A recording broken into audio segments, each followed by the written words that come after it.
ये भी अपना कहीं ना कहीं एक शौक है कि हम मैरिज प्लानिंग भी वहां पर ढंग से करें। Retirement planning, the time will come when you will not work and there will be number of days of holidays.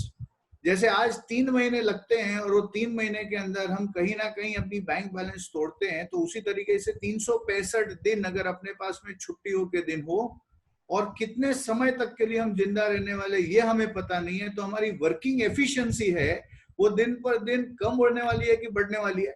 And the answer is come होने वाली है। और उस समय के अंदर अगर हमने अपना प्रोविजन नहीं किया है तो वहां पर अपने लिए एक स्ट्रगल टाइम शुरू हो सकता है। इसके लिए हमेशा रिटायरमेंट प्लानिंग हर एक व्यक्ति को right from the day first of the income, अगर वो शुरू कर देता है 10% of the annual monthly income अगर साइड पे रखना उसने शुरू कर दिया only for one particular purpose कि नो मैटर व्हाट मैं उसको छेड़ने वाला नहीं। अभी के सिलसिले के अंदर अगर मैं बात करूं तो अगर मैं कमाने वाला व्यक्ति एक और खाने वाले 4 हैं तो मेरा फैमिली का प्रोटेक्शन होना जरूरी है। That happens with my life insurance policy. Generally हम लोग लाइफ इंश्योरेंस को किस तरीके से देखते हैं, कोई एडवाइजर आया, अरे यार ये तो पीछे पड़ गया, ये पॉलिसी की बातें करेगा, छोड़ो यार इसकी बातों में कोई फर्क नहीं पड़ता, मर गए तो क्या होगा, पीछे वाले देख लेंगे। पर आज जब हम ये देख रहे हैं हर जगह पे क्या कंडीशन है, सब जगह पे सब लॉकडाउन कंडीशन के अंदर बाजू की बिल्डिंग में किसी को कोरोना का न्यूज भी आ जाता है ना, तो हमको डर लगना शुरू हो जाता है कि कहीं ना कहीं वो अपने एरिया के आसपास तो फिरकता नहीं है। So at this particular point of time, the people realize that I am the main earning person of the family और कल उठ के ना करे नारायण मुझे कुछ हो गया तो मेरी फैमिली को कौन संभालने वाला है। And to the fact of the situation, यहाँ पर जितने भी पार्टिसिपेंट्स यहाँ पर हैं, प्लीज एनालाइज वन थिंग कि अगर आज हम हैं कोई भी कंडीशन के अंदर, जो भी कैपिटल हम लोग अभी तक बना के बैठे हैं, अगर आज से अगर मैं कमाना नहीं शुरू करता हूं तो मेरी फैमिली का क्या स्टेटस होगा। मैं जिंदा हूं, मैं देख पा रहा हूं, सो मेरी फैमिली का क्या स्टेटस होगा। एंड अक्सर मैं देखता हूं जितना भी कैश बैलेंस की बात कर रहा हूं, प्रॉपर्टी की मेरे को बात मत बोलिएगा, ऑफिस की बात मत बोलिएगा, इंस्ट्रूमेंट्स की बात मत बोलिएगा, बिकॉज ये मेरे ना रहने के बाद स्ट्रेस्ड प्रॉपर्टी के नाम से जाना जाता है। क्योंकि जब किसी को पता चलता है कि इसके घर पे हादसा हुआ है और इसको पैसे की जरूरत पड़ने वाली है, तो 99% जो जगह पर करोड़ का भाव है वो वहां पर हम उसको 90 लाख में खींचने की बातें करते हैं। अगर एसेट्स बनाया है तो एसेट्स को तोड़ना पड़ेगा। क्या हमने इस सपने से लेके सारे एसेट्स को बनाया था? क्या नहीं। So family protection is one thing that each and every individual should definitely take care of. बहुत लोग मुझे पूछते हैं अमित कितना होना चाहिए, तो मैं बोलता हूँ जितनी आपकी सालाना इनकम है उसका 10 टाइम्स कम से कम आपका इंश्योरेंस होना चाहिए।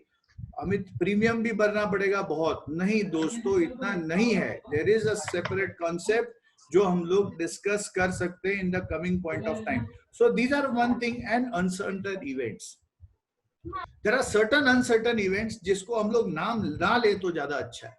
फॉर एग्जाम्पल कोरोना आया तो नाम ना ले तो ज्यादा अच्छा, कैंसर आया तो नाम ना ले तो ज्यादा अच्छा है, क्योंकि ये जितना भी सालों में हमने बनाया हुआ बैलेंस है उसको तोड़ने के लिए इसको बिल्कुल समय नहीं लगता। और इसका अगर प्रोविजन अगर हमने ढंग से साइड पे नहीं रखा तो आखिर में इसका जो प्रेशर है वो अपनी पॉकेट पे आने वाला है। यानी इतने साल कमा कमा कमा कमा के जमा करो, और अगर हमने ढंग से जमा नहीं किया तो जो प्लानिंग वहां पर किया हुआ है उसको तोड़ दो।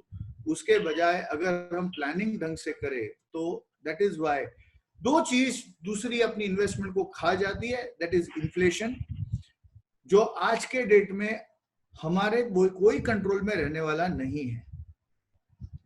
मेरे यहाँ पर बहुत सीनियर लोग मुझे यहाँ पे दिखाई दे रहे हैं, जो मैं काफी यंग हूँ, बहुत सीनियर लोग मेरे से यहाँ पर हैं। आज के डेट के इन्फ्लेशन की अगर मैं बात करूं कि जो चीज पेट्रोल के दाम का ही एग्जांपल ले लो ना, आज से 20 साल पहले क्या भाव था, आज क्या भाव है। हमने कभी जिंदगी में सोचा नहीं था कि इस तरीके से यहाँ पर महंगाई बढ़ेगा। बहुत अलग अलग एग्जांपल है कि जहां पर महंगाई के कारण से पेट्रोल का दाम बढ़ गया, इसका मतलब सब चीज का दाम बढ़ जाने वाला है। It is by default. So education, सोचो हमारा एजुकेशन कितने में हुआ था और आज अपने बच्चों का एजुकेशन क्या फीस से हो रहा है। So these are the few things.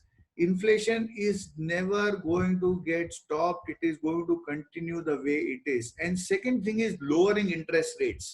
हमारे पास जितने भी यहाँ पर इंस्ट्रूमेंट्स हैं उसके अंदर मैं बैलेंस्ड अगर नहीं चला, सब सेफ में डाला तो भी प्रॉब्लम है, सब रिस्क में डाला तो भी प्रॉब्लम है. So what I will need to do, that is balanced portfolio अपने लिए बनाना पड़ेगा जो ये सारी चीजों को अलग लेवल पर मेरे इन्वेस्टमेंट को दिखा सके. What are the options? Options कुछ फैक्टर्स के ऊपर डिपेंड करते हैं. मेरा गोल है मुझे 1 करोड़ करना है, पर मेरी आज के डेट के अंदर वो 1 करोड़ पहले तो दिमाग में फिट है कि नहीं है. Do we have that goal कि कौन सी चीजों के लिए मुझे कितना कितना रुपया लगने वाला है. इसको दूसरी तरीके से कहूंगा तो अवेयरनेस है.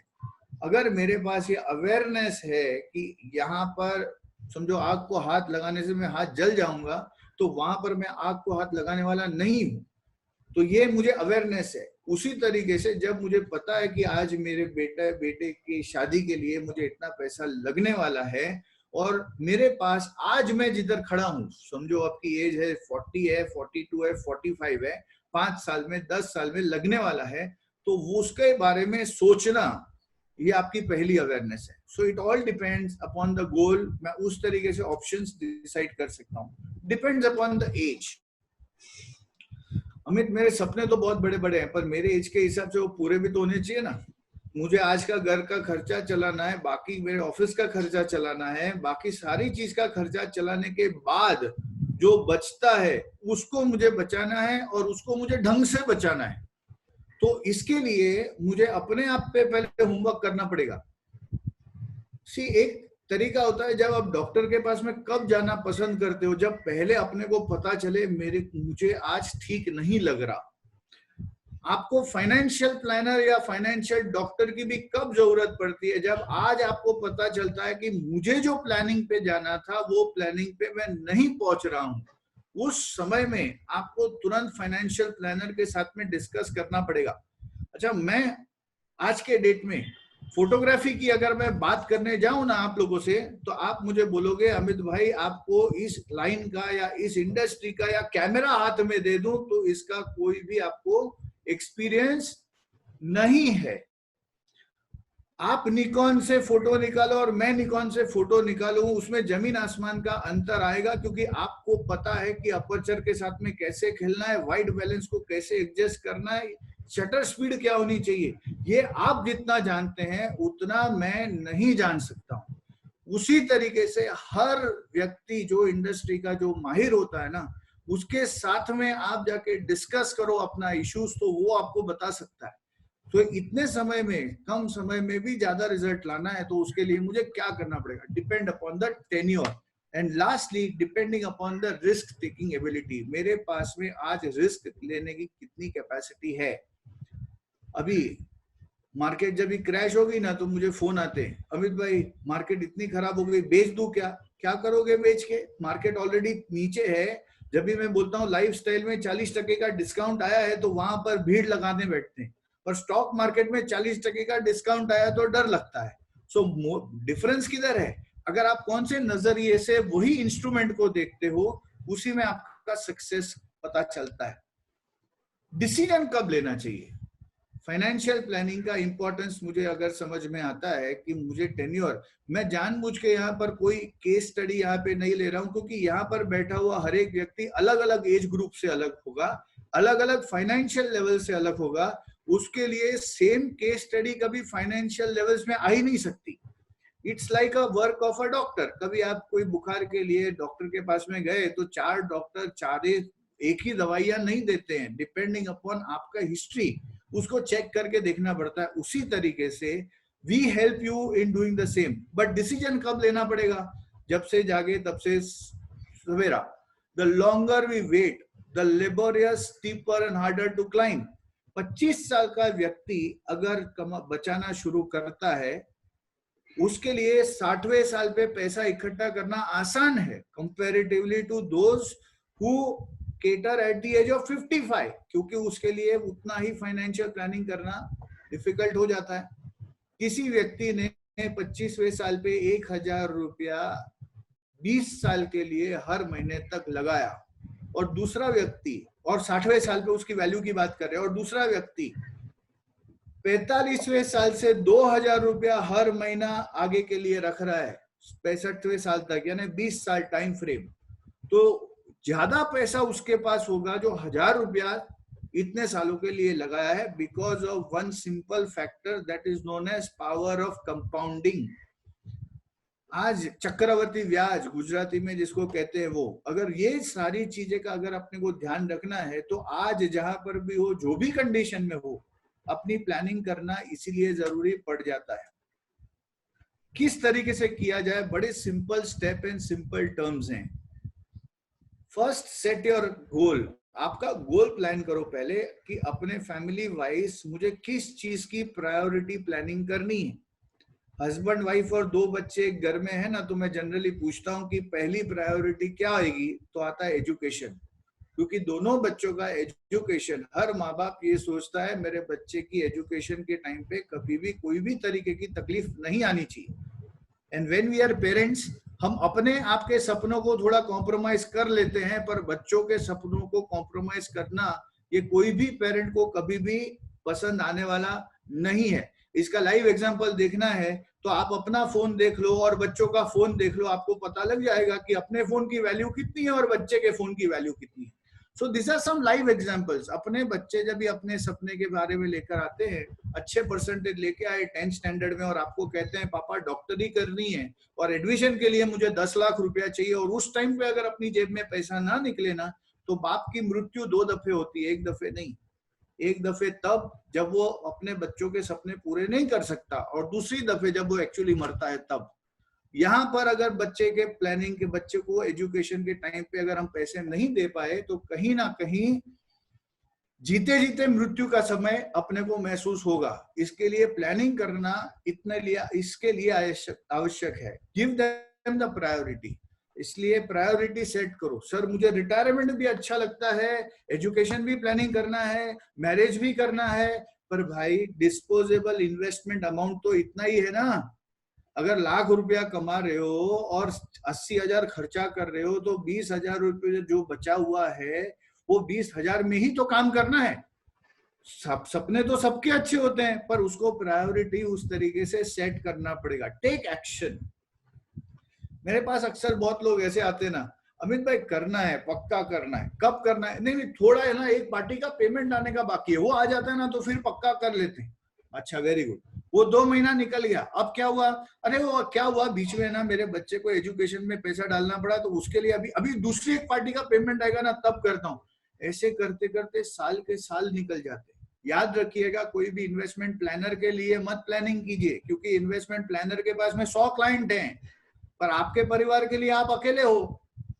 अगर आपने इन्वेस्टमेंट प्लानर को बिजनेस नहीं दिया तो उसे कोई फर्क नहीं पड़ जाएगा, पर आपके बच्चे के टाइम पे अगर आपने पैसे नहीं निकाले ना तो बहुत बड़ा फर्क पड़ जाएगा। सो जनरली ये जो सोच है ना कि भैया वो एडवाइजर मेरे पीछे पड़ा है, यार मुझे एडवाइजर को कांटेक्ट करना पड़ रहा है, एडवाइजर बार बार मुझे तंग कर रहा है, move out of that theory. Because remember, it is you who is important for your family, not the financial adviser.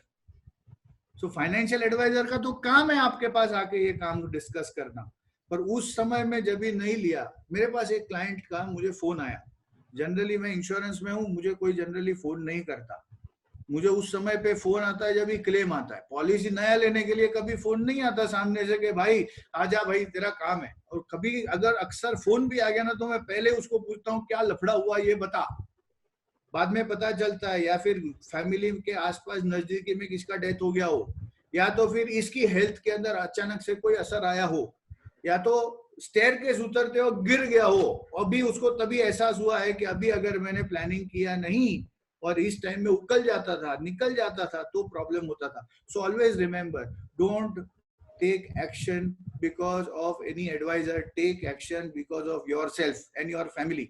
Increase your saving regularly and update your knowledge on savings.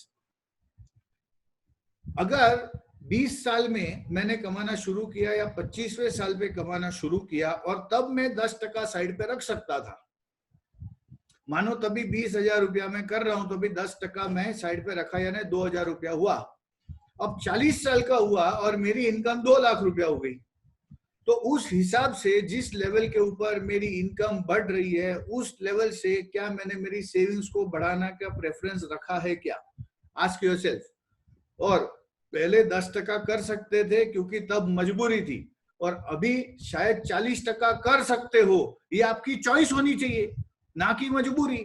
तो क्या हमने अपने आप को डिफाइन किया है क्या कि इतना मुझे साइड पे रखना है या रखना चाहिए? अच्छा, इसका डिसीजन कौन लेगा? खुद को लेना है। और कौन लेगा? आपके परिवार के लिए डिसीजन कोई और थोड़ी लेता है। मुझे बहुत अच्छे अच्छे लोग, बड़े बड़े लोग मिलते हैं, मुझे कहते हैं अमित भाई मेरे सीए से पूछना पड़ेगा। मैं पूछता हूँ क्या सीए आपके परिवार को कितना प्यार करता है वो डिफाइन करेगा क्या? आपके परिवार को आप ज्यादा प्यार करते हो कि सीए? यानी अपने डिसीजन के ऊपर सीए को एंडोर्स करना होता है, ना कि उसको पूछना होता है कि मैं मेरी फैमिली के लिए कितना काम करूं। What are the products? First is life insurance. मुझे कुछ लोग बोलते हैं अमित भाई लाइफ इंश्योरेंस तो लास्ट में। मैं बोलता हूँ फर्स्ट लेना है, क्योंकि मेरी जान है तो जान है। मेरी फैमिली के लिए कितना होना चाहिए? मुझे अगर आज के डेट में कुछ हो गया तो मेरी फैमिली को इतना मिलना चाहिए कि जिसके बैंक के ब्याज के ऊपर मेरा आज जैसे घर चल रहा है वैसा जिंदगी भर तक चले। उतना मुझे मेरी लाइफ इंश्योरेंस की प्लानिंग करनी है। वापस से दोहराता हूं फॉर्मूला, मेरा इतना इंश्योरेंस होना चाहिए कि अगर ना करे नारायण, अगर आज मुझे कुछ हो गया तो मेरी फैमिली को इतना रुपया मिले। असेट की बात नहीं की है मैंने, गोल्ड ज्वेलरी प्रॉपर्टी की बात नहीं की है मैंने बोला है कि इतना रुपया मिले कि जिसको मेरी वाइफ बैंक में ब्याज पे भी रखे ना, तो वो ब्याज से आज जैसा मेरा घर चल रहा है बिल्कुल उसी तरीके से मेरा घर चलता रहे। मेरी फैमिली को, मेरी वाइफ को, मेरे बच्चों को किसी भी टाइप की मजबूरी का एहसास ना हो, इतना मेरा इंश्योरेंस होना चाहिए। मेरे को यहाँ इंश्योरेंस के अंदर कुछ लोग जो ऑलरेडी बड़े प्रोडक्ट्स से बड़े क्लियर होंगे, वो बोलेंगे अमित भाई इंश्योरेंस में रिटर्न नहीं होता तो फिर इंश्योरेंस क्यों किया जाना चाहिए? और तब मैं कहता हूं सब चीजें रिटर्न्स के लिए नहीं की जाती है। आप 100 रुपए में से 100 रुपया इंश्योरेंस में डालोगे ना तो भी मैं मना करूंगा कि 100 रुपए में से 100 रुपया इंश्योरेंस में कभी नहीं डाल सकते, पर 100 रुपए में से 20 रुपया तो रख सकते हो ना, क्योंकि अलग अलग बास्केट में तो वैसे भी पैसे रखने। 20% मैंने साइड पे रखा, तो वहां पे आप रिटर्न्स की गिनती करने जाओगे तो मैं पूछता हूं आप सब चीज रिटर्न्स के लिए करते हो क्या? एक अच्छे बड़े क्लाइंट के पास में मिला था और तब मैंने बोला भाई साहब आप मर्सिडीज में घूम रहे हो, मर्सिडीज बेच दो, नैनो ले लो, और नैनो का जो बाकी का डिफरेंस है उसको ब्याज पे लगाओ, तो काम तो आखिर में मर्सिडीज भी वही करता है और नैनो भी वही काम करता है। सो पर्पस अगर मेरा सेम है तो रिटर्न्स हर जगह पे रिटर्न्स नहीं देखी जाती। Safety is the number 1 priority, और इसके लिए लोग वो जो हर एक बड़ी गाड़ी के अंदर ये होता है ना अपना आगे वाला बैकपैक, सेफ्टी बैग, वो इसीलिए उसका दाम चुकाते हैं 1 लाख 1.5 लाख रुपया एक्स्ट्रा। क्यों? क्योंकि safety is the number 1 scenario. Second thing is health insurance. अगर आप ध्यान दोगे तो मैं इस पैरामीटर के ऊपर इसलिए बात कर रहा हूं क्योंकि अगर मैंने पैसे जमा करने के लिए जिंदगी निकाली है, पर अगर हेल्थ डिस्ट्रीब्यूशन, हेल्थ के अंदर कोई भी प्रॉब्लम आया तो ये मेरा जमा किया हुआ सारा पूंजी निकल नहीं जाना चाहिए। इसके लिए मेरे पहले 2 पिलर्स हैं। उसके बाद जो तीसरा पिलर है वो है म्यूचुअल फंड्स। याद रखिएगा इन्फ्लेशन को बीट करने के लिए मेरे पास में म्यूचुअल फंड्स और इक्विटी के अलावा दूसरा कोई ऑप्शन नहीं है। मैं एफडी में रखूं पैसे, सेविंग बैंक में रखूंगा पैसे, पर मेरे पास में दूसरा कोई ऑप्शन नहीं होगा। लास्ट आया इक्विटी मार्केट। क्यों? क्योंकि न्यूज चैनल बाकी के लोगों के साथ में मिलकर अगर किसी ने बोला ये ले लो और वो ले लो, इस तरीके से किया है तो ये आदमी पैनिक में आने की जल्दी सिचुएशन में है। पर अगर कोई साइंस के साथ इसके अंदर इक्विटी मार्केट में इन्वेस्टमेंट किया है तो उसका वहां पर बेनिफिट होना ही होना है। प्रॉपर्टी और गोल्ड इसलिए नहीं बात कर रहा हूं क्योंकि आज के डेट में प्रॉपर्टी में हाथ डालने से क्या होगा ये यहाँ पे बैठे हुए सभी को पता है। गोल्ड आज पहन के बाहर निकलूं तो मेरी जान को खतरा है, इसके लिए पहले लाइफ इंश्योरेंस लेना, फिर गोल्ड पहन के बाहर जाना। सो अपने पास में ये सारे ऑप्शंस अवेलेबल हैं जहां पर हम लोग काम कर सकते हैं। सजेस्टेड प्रोडक्ट दोस्तों, अभी जब भी इंटरेस्ट रेट गिर रहा है, आपको सबको पता चला होगा कि आरबीआई ने इंटरेस्ट रेट कट किया है और आगे चल के हमेशा इंटरेस्ट रेट कट होने वाला है। अभी भी मैं आज ही सुबह एक रिपोर्ट पढ़ रहा था जिसके अंदर बोला कि 75 पैसे का रेट कट आरबीआई लॉन्च कर सकती है, और हम देख रहे हैं कि अगर रेट कट लॉन्च होता है इसका मतलब इंटरेस्ट रेट नीचे घटने वाले हैं। और अगर ऐसी सिचुएशन के अंदर मैं आपको अगर कोई गारंटेड प्रोडक्ट देता हूं विथ लाइफ इंश्योरेंस कवर और टैक्स फ्री, तो वो एक प्रोडक्ट मैं आपको आज सजेस्ट करना चाहता हूं, that is Kotak assured saving plan. Equity market भी अभी फिलहाल नहीं बता रहा हूं क्योंकि जिस तरीके से इक्विटी मार्केट का आगे का ग्रोथ स्ट्रक्चर दिखाई दे रहा है, वो आगे के 3 महीने तक तो कोई दिखाई नहीं दे रहा कि वहां पर कोई इकोनॉमिक स्टेबिलिटी आए। और इकोनॉमिक स्टेबिलिटी आने के बाद भी वहां पर किस तरीके से जो स्लो डाउन हुआ है वो पुल अप होगा, उसके लिए काफी समय लग सकता है। That is why you should divert your out of 100 rupees, 20 rupees in the safest fund, 20 rupees into equity, 20 rupees into different kind of another investment products, and 40 in the cash in hand on current situation period of time। क्योंकि मुझे पता नहीं है आगे की future के लिए मुझे कितना खर्चा साइड पे लग सकता है। प्रोटेक्शन की जब मैंने आपको बात की थी तो मैं आपको यहाँ पर लेके जा रहा हूँ, that is Kotak e term plan. अगर दोस्तों आपके पास में टर्म इंश्योरेंस प्रोडक्ट नहीं है तो ध्यान से देखिएगा कि आपका इंश्योरेंस लो प्रीमियम में हाई रिस्क कवर अगर करना है तो अपने को टर्म इंश्योरेंस का प्रोडक्ट ही अपने को दे सकता है। So we need to understand few priorities, और उस तरीके से अगर हम प्लानिंग करेंगे तो अपने पास में अच्छा रहेगा, right. So I think I am done with my time which is given to me. Kotak e term क्या होता है sir? Kotak e term term insurance का प्रोडक्ट है जहां पर लो प्रीमियम में हाई रिस्क कवर की पॉलिसी मिल सकती है। इसका मतलब है अगर कोई 30 साल के व्यक्ति ने अगर 1 करोड़ का पॉलिसी लिया तो नियरली 10 से 12 हजार रुपए के अंदर उसका 1 करोड़ का इंश्योरेंस मिल सकता है। So that is the lower premium higher risk cover की पॉलिसी। जब मेरे पास जवाबदारी ज्यादा है और तब मुझे चाहिए कि मेरा फैमिली कंप्लीटली सिक्योर्ड रहे, तो मेरा कवरेज इतना होना चाहिए। ऑफ कोर्स उसके कुछ पैरामीटर्स हैं जैसे कि एजुकेशन, एक लेवल की अपनी आईटीआर, ये सारे पैरामीटर्स को अगर मैं क्लियर करता हूं तो ये हो सकता है। दोस्तों मैं आज भी ये प्रोडक्ट, जब भी मार्केट बंद है फिर भी ये प्रोडक्ट्स आपको दे सकता हूँ। आप यकीन नहीं मानोगे कि अभी ये कोरोना वायरस का जो इशू हुआ है उसमें लोगों को इतनी अवेयरनेस हो गई है कि इंश्योरेंस हर एक व्यक्ति का होना चाहिए। इसके लिए we have seen a rise of nearly 40% in the demand where is the insurance coverage is concern. तो अगर आपको कहीं पर भी आपको लगता है कि नहीं, you need to go on with that, that is also one of the most essential things that you should think for. दूसरा जो, हाँ कुछ पीपीटी का काम खत्म हो गया या पीपीटी एक 2-3 स्लाइड चलेगा, आराम से, आराम, नो प्रॉब्लम। हाँ इसके अंदर सर हाँ जी सर, टर्म प्लान के लिए मेडिकल चेकअप करना जरूरी होता है? Absolutely yes, depending upon the age है कि आपका एज कितना है, और उसके सामने फिलहाल आज के डेट में तो मैं बोलूंगा 100% कंपलसरी होगा। जरूरी नहीं है कि हर जगह स्ट्रेस टेस्ट ही आएगा, डिपेंडिंग अपॉन द एज है। टेलीमेडिकल, एफएमआर या फिर कोई ब्लड रिपोर्ट आके लेके जाएगा, क्योंकि अभी फिलहाल जो रिस्क फैक्टर हम देख रहे हैं उसकी वजह से कंपलसरी मेडिकल का सिचुएशन आएगा ही आएगा। कंपलसरी 5 लाख के ऊपर का आईटीआर चाहिए वंस ईयर। हाँ 5 लाख के ऊपर का 100%, यस एब्सोल्युटली इतना तो कम से कम लगेगा, और इसके लिए आप आईटीआर इतना फाइल करते ही रहोगे, ये मेरा अंदाजा है। इस तरीके से आप कर सकते हैं। दूसरा, सेकेंडरी सोर्स ऑफ इनकम। दोस्तों अभी फिलहाल में सेकेंडरी सोर्स ऑफ इनकम के बारे में मेरी चर्चा हुई थी कि जितने लोग यहाँ पर बैठे हैं आज के डेट में जब भी अपने पास में अवेलेबल टाइम है, क्योंकि अभी जैसे जैसे अभी फिलहाल का टाइम है, आपका सीजन टाइम शुरू होगा I think in the month of July and अगस्त।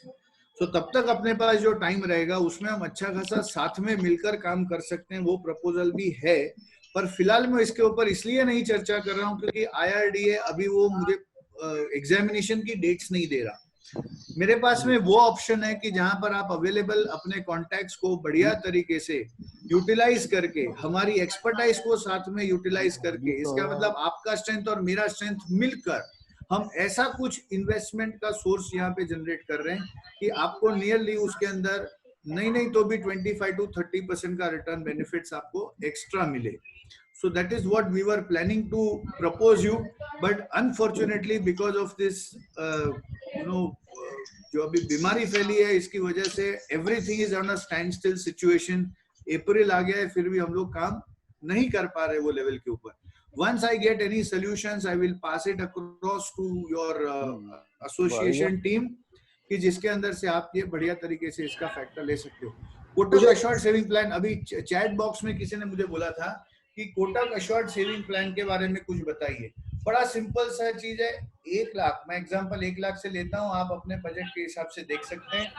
मैं आज के रेट में अगर इंटरेस्ट रेट 1 लाख रुपया अगर रखता हूँ तो मेरी मुझे इंटरेस्ट जो मिलेगा वो करीबन 7,000 या 6,000 के आसपास मिलेगा। अगर मैं कोटक अश्योर्ड सेविंग प्लान के अंदर रखता हूं तो 1 लाख में 10 साल के लिए भर रहा हूं तो 20वें साल पे 20 लाख रुपया मुझे गारंटेड मिल रहा है। 1 लाख 10 साल के लिए भर रहा हूं, 20वें साल पे 20 लाख रुपया गारंटेड मिल रहा है। इसका मतलब ये है कि अगर कोई इंटरेस्ट रेट कितना भी नीचे गिरे और फिर भी अपने को इंटरेस्ट रेट में मार नहीं पड़ेगा। प्लस मुझे 12 टाइम्स का इंश्योरेंस कवर है। इसका मतलब है 1 लाख के सामने 12 लाख रुपए का मुझे कवरेज यहाँ पे मिल रहा है। Premium insurance below mortality is there chances of company to survive. हाँ, Sachin Mohite, if premium of insurance is below mortality then is the chances of company to survive? A very good question Sachin। एक बात ध्यान रखिएगा कि insurance company कभी भी insurance का पूरा जिम्मा अपने सर पे नहीं लेती है। उसको कहीं ना कहीं थर्ड पार्टी के पास, जिसको री इंश्योरेंस कहते हैं, वो री इंश्योरेंस के अंदर वहां पे करना पड़ता है। So once the reinsurance is done, so you don't need to worry about that. Insurance company सोच समझ के ही अपने सर के ऊपर कोई भी रिस्क लेती है, उसके बिना नहीं लेती। रही बात कंपनीज की सर्वाइवल की, तो कंपनीज के पास एक स्पेशल फंड होता है और वो फंड के अंदर वो पैसे जमा करना पड़ता है, जिसको हम कहते हैं solvency margin in our terminologies.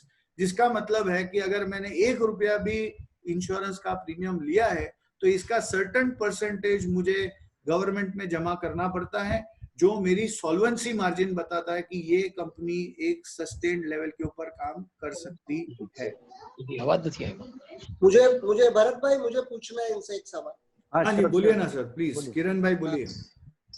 Amit भाई नमस्कार, मैं किरण शर्मा एमपीए का ट्रस्टी हूँ। यस यस सर, मेरी उम्र 66 ईयर्स है। राइट। मेरे लिए क्या प्लान रहेगा? 66 उम्र है और मेरे 2 बच्चे हैं, ग्रैंडसन भी है मेरे जी। तो मेरे लिए क्या रहेगा? सबसे पहले तो आपके लिए सिंगल प्रीमियम पॉलिसीज आती है कि जहां पर आप रख सकते हो, नंबर 1। नंबर 2, अगर आपका रिस्क प्रोफाइलिंग है और अगर आप म्यूचुअल फंड में पैसा इन्वेस्टमेंट करना चाहते हो तो that is a very rare and last option that I would से।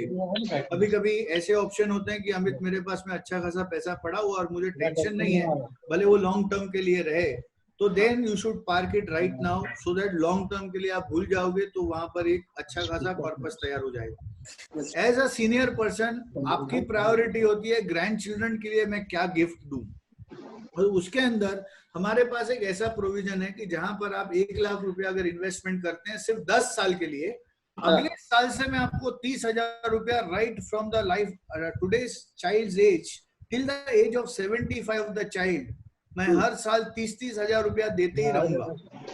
अच्छा, आपको भरना है 1 लाख सिर्फ 10 साल के लिए, पर आपको मैं 30,000 रुपया है वो दूंगा आपको till the age of 75 of the child.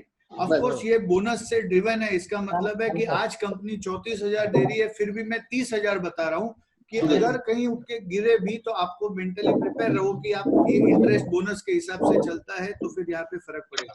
दूसरी बात है कि ऐसे जो प्रोडक्ट होते हैं ना उसके अंदर मैं फ्लेक्सिबिलिटी बहुत बोलता हूँ कि जिधर मैंने 30,000 रुपया मिला तो वो 30,000 को या मैं यूज कर सकता हूँ या तो री इन्वेस्ट कर सकता हूँ। और अगर मैंने इसको री इन्वेस्टमेंट किया तो फिर इसका कॉर्पस साइज लंबे समय में होके इसका अच्छा खासा लंबा कॉर्पस हो सकता है। तो इस तरीके की product planning depending upon the stage, depending आप कौन से एज ग्रुप पे हो, डिपेंडिंग आपकी फैमिली साइज क्या है, आप हमें डिटेल्स भेजिएगा। भरत भाई के साथ में मेरे कांटेक्ट नंबर वगैरह भी मैं यहाँ पे डाल दूंगा, तो आप वो कांटेक्ट नंबर के ऊपर मुझे मैसेज करिएगा। तो आपको एक काम करता हूँ, ईमेल आईडी मैं आपको डाल देता हूँ चैट बॉक्स में कि आप उसके अंदर मुझे कांटेक्ट करके kotaklife.amit@gmail.com। हमारे दूसरे स्पीकर भी ज्वाइन हो गए हमारे साथ, mister Akshay Laxman. Welcome welcome Lakshya. Thank you sir, Amit भाई थैंक यू। मैं आपसे इनसे भरत भाई से नंबर लेके आपसे ज्वाइन होऊंगा। मेरे दो ग्रैंडसन है और एक ग्रैंड डॉटर है, उनके लिए मैं आपसे ज्वाइन। पक्का सर, आप मुझे बोलिएगा, we will definitely work out something for you. आपका कहाँ पे ऑफिस अमित सर? मेरा ऑफिस मरीन लाइंस में है सर, कालबा देवी में। कालबा देवी के पास शायद आपको वो सिल्क रेशम बाजार आपको पता होगा। पता है। बस उसके सामने डायमंड हाउस है, वहीं पे मेरी ऑफिस है। अच्छा। और रहते हैं आप? मैं रहता हूँ गिरगांव में सर। Okay sir. सर कितना टाइम है अपने पास भरत भाई, या ओवर टाइम हो गए तो मैं स्लाइड बंद कर दूं? दूसरे फैकल्टी अपने साथ है ही। कोई वांदा नहीं। अक्षय जी लाइन पे है। अक्षय जी। हाँ जी, हाँ जी। Are you there ना? Yes, I'm Yes, I can't see you. Okay Akshay ji, अब अगर आप मेरे को एक्सटेंड करें तो मैं 5 मिनट का टाइम ले सकता हूँ? सर सब जैसा अथॉरिटीज चाहे, मैं तो Yes sir, you can continue more 5 minutes, no problem. Okay, मैं आज के मैक्सिमम 5 maximum एक्चुअली मैं जानबूझ के ये स्लाइड को दे रहा हूँ क्योंकि एक माइंडसेट में अभी जो लोगों के साथ में मिल रहा हूँ उस चीज के बारे में, since I am a motivational speaker, तो एक 2-4 स्लाइड्स मैंने मेरे कुछ प्रेजेंटेशन के लिए बनाई, सोचा मैं आपके लिए लगा दूं। क्राइसिस के टाइम पे अपने को ये सोचना पड़ेगा कि ये 1 घंटे का क्राइस है, 1 दिन का क्राइस है, 1 महीने का क्राइस है, 6 महीने का क्राइस है, 12 महीने का क्राइस है। And mindset is the main who is going to guide you in this particular time frame. अगर आप ये समझ के चलोगे कि ये क्राइसिस लाइफ टाइम का है, तो दोस्तों इस तरीके की सारी चीजें पहले भी आ चुकी है, so we need to fight with that. If there is a fixed mindset तो एक सेपरेट पैटर्न ऑफ बिहेवियर अपना डेवलप हो जाता है, पर अगर ग्रोथ माइंडसेट है तो उसमें हम हमेशा एक पॉजिटिविटी लाने की कोशिश करते हैं। So you can think, lastly there are 3 types of people, one who is falling down और वो तुरंत उस तरीके से बाउंस बैक करते हैं, इसको मैं बोलता हूँ V type. Second is U type, जो नीचे गिरता है, थोड़े समय तक की राह देखता है कि दुनिया क्या करती है, उसका रिफ्लेक्शन क्या है, और फिर वापस से ऊपर जाता है। और तीसरा है दैट इज एल टाइप, जो एक बार नीचे जाता है और फिर अपनी सोच को फ्लैट करके रख देता है कि हम अपने आप को कहाँ से आगे निकाल पाएंगे। सो दोस्तों, यहाँ पर 3 चीजें हैं। आई प्रे गॉड कि जो भी हम परिस्थिति से डील कर रहे हैं, हम लोग जल्दी यहाँ से बाहर निकल जाएं। And thank you very much the entire Mumbai Photographers Association team for giving us the opportunity to present to you. Thank you very much. And, thank you Amit bhai, thank you so much sir. Thank you. Hope it has been informative. Yes, Amit bhai, on behalf of Mumbai Photographers, I thank you all very much for joining us and giving your precious knowledge to all our photographic friends. Thank you, we sir. hope to see you soon with another session. Sure sir. Definitely we can be there. लाभ उठाएंगे, आपकी knowledge share करेंगे। पक्का sir, पक्का। Thank you for joining. Thank you so much sir.